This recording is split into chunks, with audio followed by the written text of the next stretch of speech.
बच्चों, स्वागत है आपका आपके चैनल विक्टोरियस एकेडमी में। और आज हम लोग matter in our surrounding chapter को पैकअप करने जा रहे हैं इन कुछ क्वेश्चंस के साथ।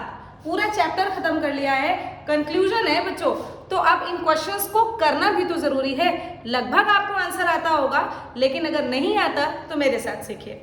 चलिए देखिए, how does the earthen pot becomes cool at summer. सबसे पहले बात होती है कि ये अर्थन पॉट क्या होता है। अरे बच्चों, वही मटका जिससे में हम लोग पानी पीते हैं गर्मियों में। और वैसे भी गर्मियों में मटके का पानी इज बेनिफिशियल टू हेल्थ। ये कोई हम आप लोगों को उपदेश नहीं दे रहे हैं, ये मत समझना कि भाषण दे रहे हैं कि फ्रिज का पानी नहीं पियो, मटके का पानी पियो। इट इज नॉट द भाषण बच्चों, ये वाकई में हेल्दी होता है। क्योंकि देखिए, आपकी बॉडी की जो अंदर की प्रोसेसिंग है, जो रिएक्शंस है, वो एक्सोथर्मिक है, वो हीट रिलीज करती है। आप एकदम से अगर ठंडा पानी पी लोगे फ्रीज का तो नुकसान नहीं करेगा क्या? आपके बॉडी का मेटाबॉलिज्म नहीं खराब होगा क्या?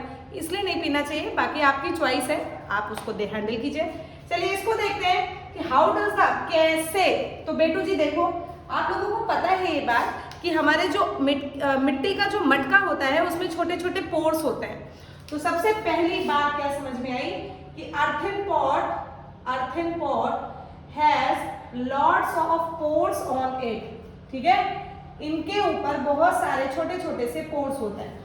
और जब बाहर का वेदर ड्राई होता है तो इन्हीं छोटे छोटे पोर से ये पानी इवेपोरेट होकर एटमॉस्फेयर में जाता है। इवेपोरेशन क्या होता है?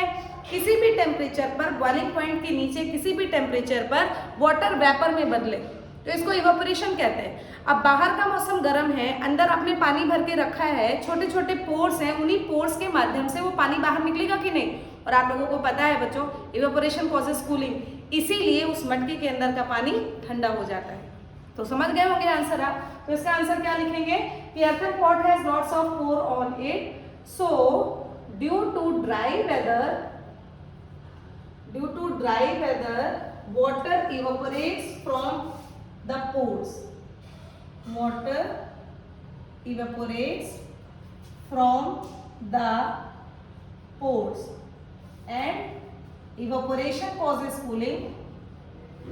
and evaporation causes cooling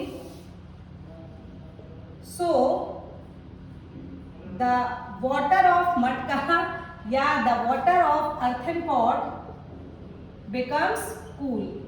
एकदम समझ में आ गया ना क्यों कूल होता है? Very good. सेकंड क्वेश्चन पे आते हैं, why does a desert cooler cool better on a hot dry day. कहा गया है जब बाहर का एटमॉस्फेयर बहुत ज्यादा गर्म होता है तो ये जो हम लोगों के यहाँ घरों में पुराने वाले कूलर्स होते हैं ना, रूम कूलर्स की बात नहीं, रूम कूलर में भी आप मान सकते हो, लेकिन याद करो बेटो, जो लोहे वाला कूलर अगर किसी के यहाँ हो, उसमें देखिए घास वाली वो खिड़की के पास देखो घास वाला मटेरियल लगा होता है। क्या होता है सुनिए। अब देखो बच्चों, अगर बाहर का एटमॉस्फेयर ड्राई है तो जाहिर सी बात है कि कहीं भी जो पानी होगा वो एब्जॉर्ब करेगा कि नहीं। और वहां पर आप लोग कूलर में यूज करते हो घास, तो वो पानी एब्जॉर्ब करके कहाँ पहुंचेगा? घास के पास। और बाहर का एटमॉस्फेयर गर्म है तो वो पानी वहां से इवेपोरेट करेगा कि नहीं? फिर से इवेपोरेशन का कॉन्सेप्ट, और पानी इवेपोरेट करके क्या कॉज कर देगा? कूलिंग कॉज कर देगा। और जब कूलिंग कॉज हो जाएगी तो उसके अंदर का पानी जो होगा वो ठंडा हो जाएगा, और वही ठंडा पानी फिर हम लोगों को स्प्रिंकल करके वो माहौल को ठंडा कर देता है। That's it. Again the answer is evaporation. तो देखिए आंसर सुनिए, in a hot dry weather in cooler water gets absorb. ठीक, वाटर एब्जॉर्ब हो जाता है एंड इवेपोरेट्स, और पानी को इवेपोरेट करता है। बस बात खत्म। So the water inside it becomes cool and the cooler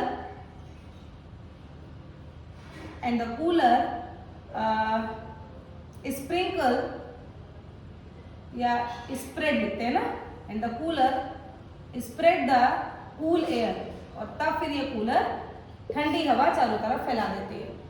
दोनों के आंसर समझ में आए? स्क्रीनशॉट लेते रहिए, नोट करते रहिए। थर्ड क्वेश्चन पे आइए।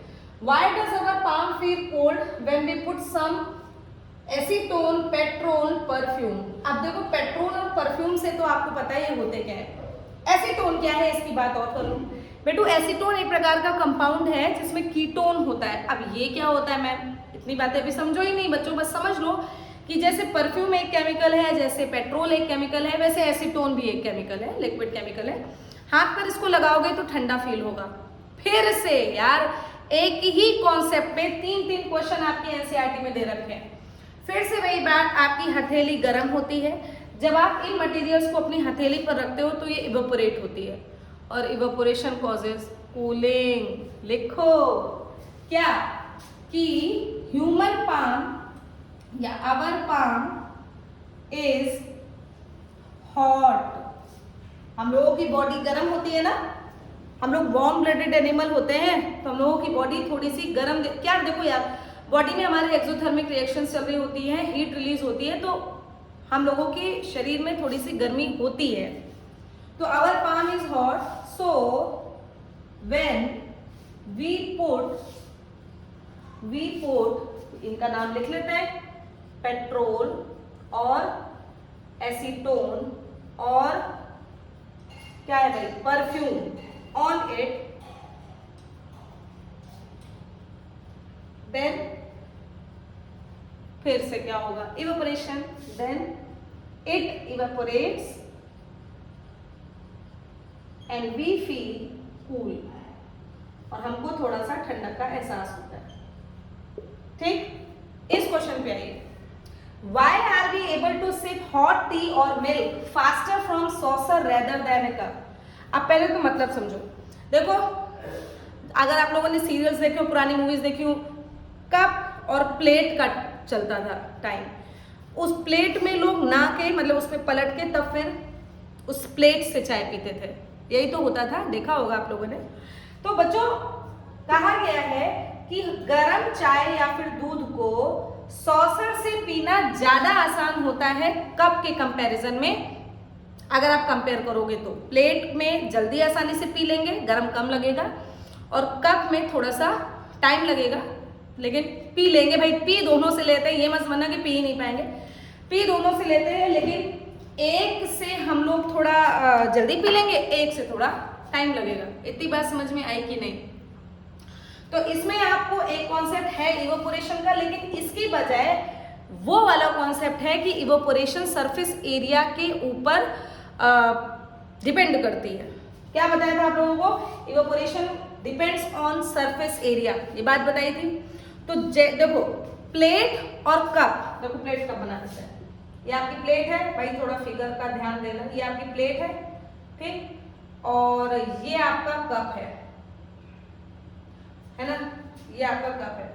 खुद बताओ मुन्ना, चाय अगर इसमें भरी जाएगी या चाय इसमें भरी जाएगी तो कितने मतलब ज्यादा एरिया को कौन कवर करेगा? तो जाहिर सी बात है आपका आंसर प्लेट ही तो होगा, यानी कि इस सॉसर का सरफेस एरिया ज्यादा है, और आप लोगों को पता है जितना ज्यादा सरफेस एरिया उतना ज्यादा इवेपोरेशन, जितना ज्यादा इवेपोरेशन उतनी ज्यादा कूलिंग।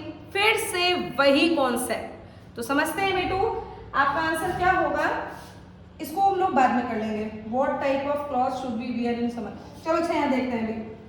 आपका आंसर होगा कि इवेपोरेशन डिपेंड्स ऑन, इसको ऐसे लिखेंगे, इसको ऐसे समझेंगे बेटू, लैंग्वेज का बड़ा असर होता है।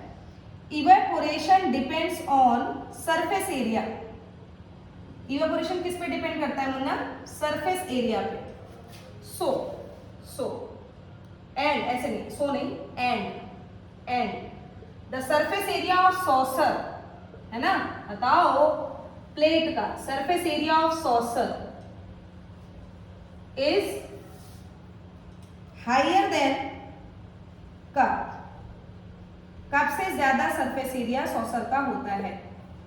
So large surface area increases evaporation, large surface area increases evaporation, और जितना ज्यादा इवेपोरेशन उतनी ज्यादा कूलिंग, इसलिए वो जल्दी ठंडा हो जाता है और हम लोग आसानी से पी लेते हैं। समझ में आया? Very nice. लास्ट क्वेश्चन, इसका स्क्रीनशॉट लीजिए बच्चा, ये 4 क्वेश्चन आपके हो गए, 1 2 3 4। इन 4 क्वेश्चंस का स्क्रीनशॉट लीजिए। इस क्वेश्चन को हम लोग ऊपर लिखेंगे, ठीक है। चलिए okay.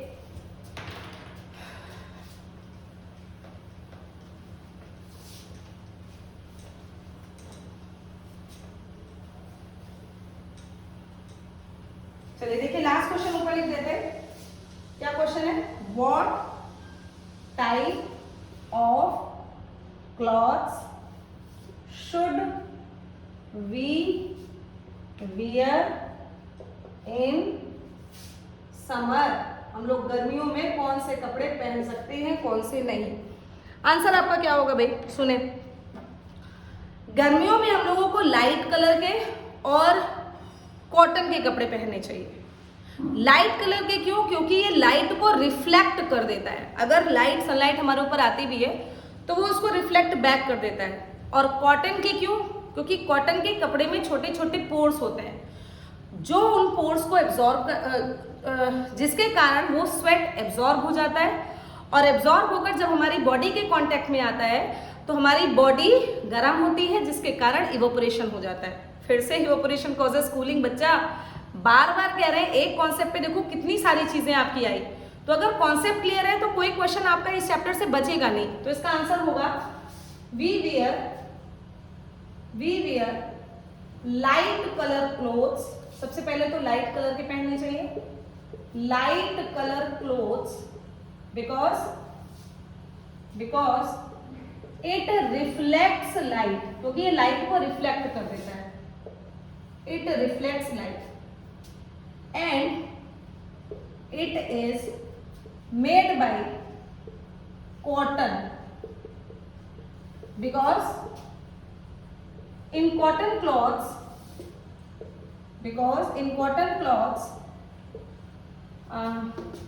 pores are present, so sweat, pasina absorbs from it, and when it comes with body contact with body, then evaporation causes,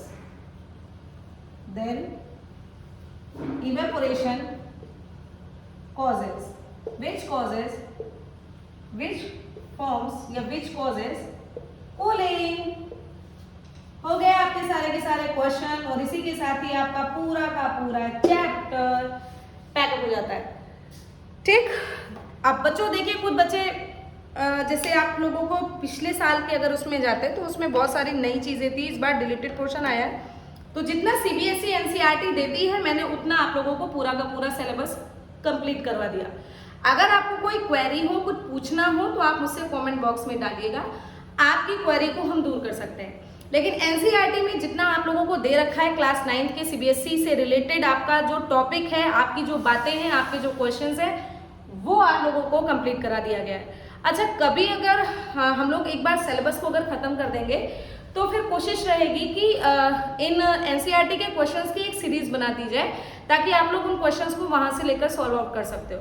लेकिन इस समय इतने क्वेश्चंस के साथ आपका ये चैप्टर फिनिश होता है। बच्चों मन लगा के पढ़िए, चैनल को सब्सक्राइब कीजिए, शेयर कीजिए, लाइक कीजिए। अच्छा लग रहा हो तो, और इससे ज़्यादा हम क्या कह सकते हैं, मन लगा के पढ़िए। All the best for future. Thank you so much.